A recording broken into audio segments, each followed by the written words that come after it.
Bienvenue dans l'interview. Aujourd'hui, je reçois Sophie Wilmès. Bonjour, ministre du Budget et même, et pas que du budget, parce que vous avez hérité, dans le cadre de ce gouvernement minoritaire, de la fonction publique et de la politique scientifique. En effet. On va quand même parler du budget d'abord, Sophie Wilmès, parce qu'il y a quand même pas mal de choses là-dessus. Alors, est-ce que votre budget 2019 sera voté la semaine prochaine, oui ou non ? Alors ça, Dieu seul le sait. Mais si on respecte quand même une certaine cohérence, il faut savoir que quand on vote un budget dans un parlement en plénière, ça s'appelle, avant ça, il y a des travaux préparatoires en commission. Et les travaux préparatoires en commission font aussi l'objet d'un vote. Et ça a eu lieu la semaine dernière.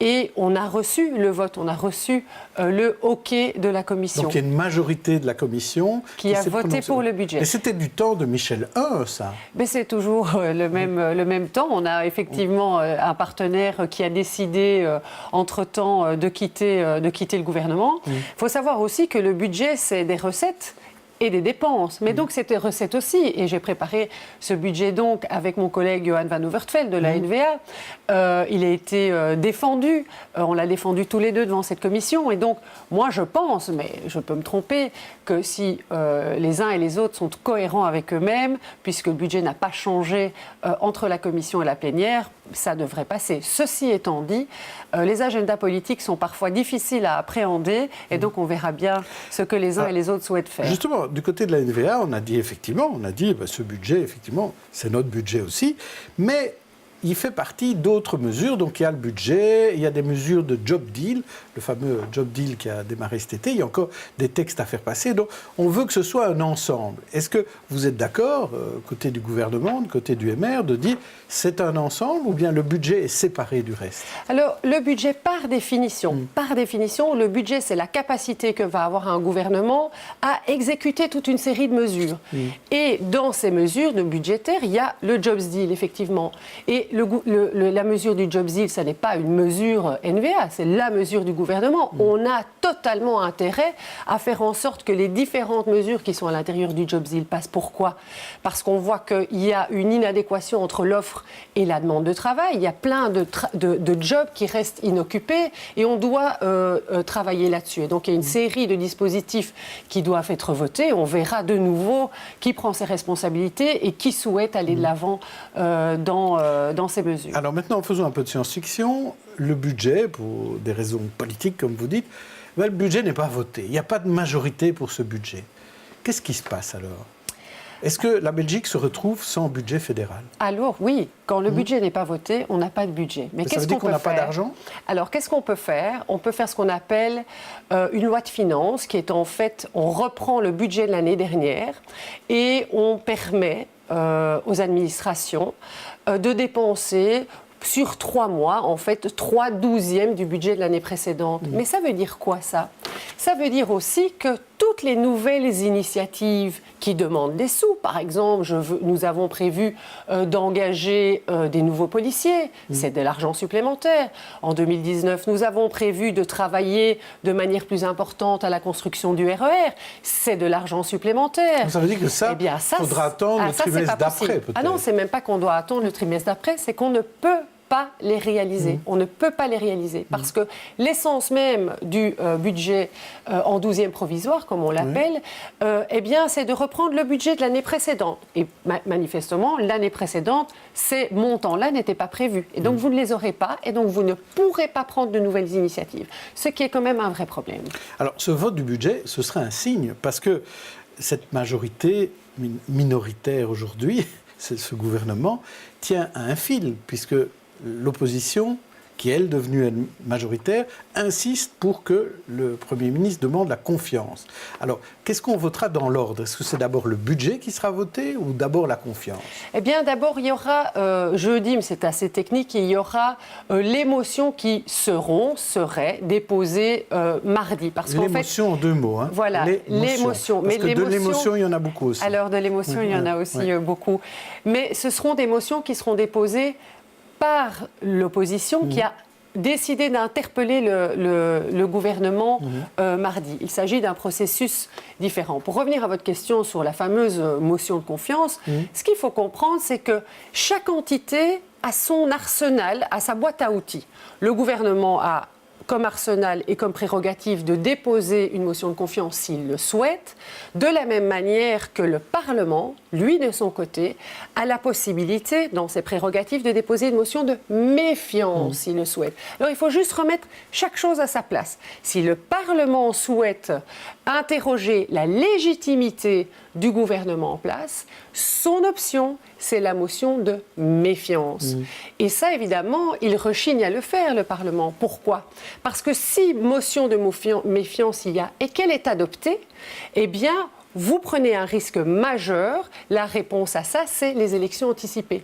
Et l'opposition n'a pas envie de se retrouver formellement responsable de la tenue d'élections anticipées, parce qu'on sait que ce qui va venir avec les élections anticipées, c'est l'instabilité politique pendant une période importante, puisque nous allons avoir de nouveau des élections au mois de mai. Enfin, on n'est pas obligé d'aller si loin et d'organiser des nouvelles élections. On peut aussi juste avoir un gouvernement en affaires courantes. Il y en a eu souvent dans l'histoire de la Belgique. Ça n'a pas empêché le pays d'avancer. Alors justement, ça n'empêche pas le pays de fonctionner, mais ça empêche le pays d'avancer. Un gouvernement en affaires courantes, c'est un gouvernement qui a démissionné, qui est démissionnaire.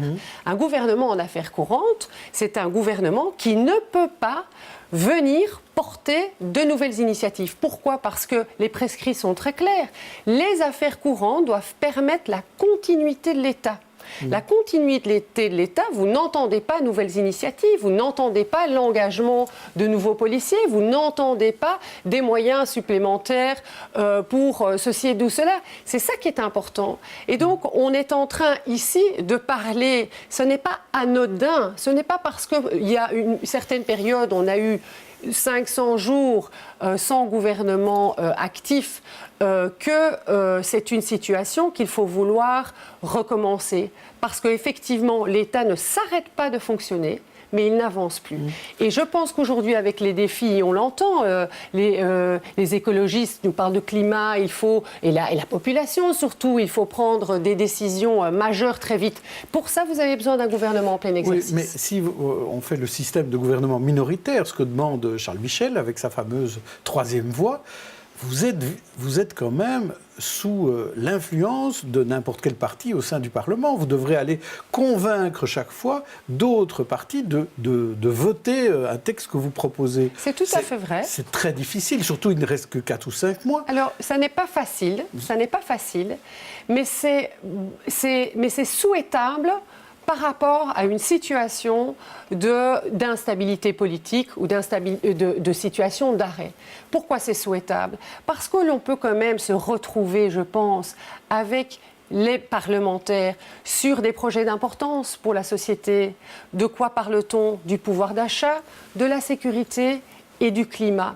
Et donc, je pense que si nous sommes tous raisonnables, si nous avons tous envie d'avancer dans la même direction, nous trouverons des ponts. Il faut créer ces ponts, il faut que nous continuions à travailler ensemble. Est-ce que là, vous ne jouez pas un peu au bisounours ? Parce que d'un côté, on a le PS qui joue son rôle d'opposition, de l'autre côté, la NVA qui maintenant est clairement dans l'opposition. Elle veut même rouvrir le communautaire puisqu'elle n'est plus au gouvernement. Et vous croyez qu'il y a moyen de les convaincre ? Mais vous savez pourquoi ? Parce qu'on ne peut pas dire tout et son contraire. On ne peut pas passer son temps à expliquer que quand on fait de la politique, il faut être responsable vis-à-vis de ses citoyens et passer son temps à savonner la planche sur laquelle le gouvernement doit marcher.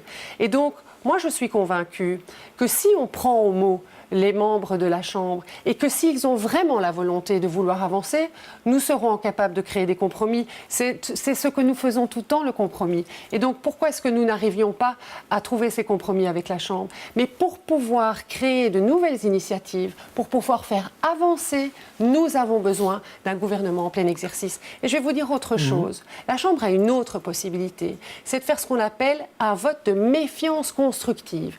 Ça veut dire qu'il trouve en son sein une alternative au gouvernement en place pour continuer à pouvoir avancer. Ils savent que ce n'est pas possible. Et donc, quand on n'a pas d'alternative que de continuer à travailler, si on veut évidemment continuer à travailler, eh bien, on travaille avec ce que l'on a à disposition, c'est-à-dire un gouvernement minoritaire qui va devoir effectivement trouver des alliances. Parlons un peu de pouvoir d'achat quand même, parce que on a vu avec Philippe Defeyd qui a compilé un certain nombre de chiffres, qu'il y a de manière générale le pouvoir d'achat qui a augmenté de 16% en 20 ans. Et pourtant, la perception est inverse dans la population. Et on voit quand même que les coûts d'énergie, les coûts de logement, par exemple, ont énormément augmenté. Alors, quelle est votre réaction? Je vous propose 3 types de réactions par rapport à cela. La première, on n'en a pas fait assez. Les gouvernements n'en ont pas fait assez. 2, il faut mieux expliquer. Donc, c'est la population qui n'a rien compris. Ou 3e, c'est la faute à l'opposition. Alors moi, je ferai un petit mélange entre il faut toujours mieux expliquer et il faut toujours en faire plus. Ça, c'est ma conviction. Ce n'est pas parce qu'il faut toujours en faire plus qu'il faut renier ce qui a été fait. Et d'ailleurs, c'est de se démontrer chiffre à l'appui. Le tax shift, c'est quand même la possibilité pour les plus bas salaires, les gens qui ont le plus besoin de voir augmenter leurs revenus, eh bien, c'est la possibilité en 2019 d'avoir vu leur salaire augmenter depuis qu'on est là jusqu'à 150 € net. C'est énorme. C'est vrai, mais comme je vous le disais, il y a des coûts qui ont augmenté beaucoup plus que le coût de la vie. L'exemple, l'énergie, le logement. Ça, c'est indiscutable. Et donc, en fait, d'une part, effectivement, il faut constater que quand on a des petits revenus, la partie de vos revenus que vous allez utiliser pour payer votre électricité ou votre logement est plus importante que quand vous avez des grands revenus. C'est d'ailleurs bien pour ça que nous avons choisi de nous focaliser sur les plus petits et les plus bas revenus en question d'augmentation de salaire. L'augmentation de salaire relative au tax shift, elle n'est pas linéaire pour tout le monde. Les grands salaires ne reçoivent pas 150 € net par mois en plus. Ce sont bien les petits salaires. Est-ce que ça veut dire pour autant que le problème est résolu et que l'entièreté des Belges n'a plus de difficultés pour boucler ses fins de mois? Certainement pas. Certainement pas. Il y a vraiment la conscience de cette difficulté. Et donc, c'est ça que je dis. Il faut que nous continuons à travailler. Mais ce n'est pas parce que le travail n'est pas terminé qu'il faut expliquer qu'on n'a rien fait, ou pire, qu'on a fait le contraire de ce qu'on a fait. Parce que là, on voit quand même avec les chiffres qu'il y a clairement une augmentation du pouvoir d'achat. Merci Sophie Wilmès. Dans Les Experts, je recevrai deux bourgmestres, Hervé Doyen et Émir Kir. D'ici là, bonne journée, bonne soirée à tous. Merci.